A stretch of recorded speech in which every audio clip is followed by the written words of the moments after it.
मित्रांनो, प्रत्येक गोष्टीला काहीतरी कारण असावं लागतं. माझं रडणं, माझं हसणं, कधी भरभरून बोलणं, तर कधी शांततेत हरवून जाणं, कधी फुलासारखं बहरणं, तर कधी आतल्या आत गुदमरून झुरणं. जगाला सांगितलं नाही तरी स्वतःच्या मनाला मात्र ते मान्य करावंच लागतं. कारण प्रत्येक बदलामागे एक न बोललेली गोष्ट ही दडलेली असते.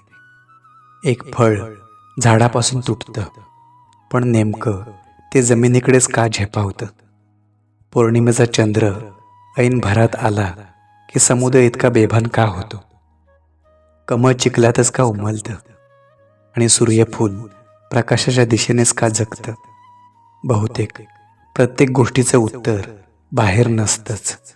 काही प्रश्नांची उत्तरं माणसाला स्वतःच्या जखमांत, अनुभवात आणि शांततेत शोधावी लागतात.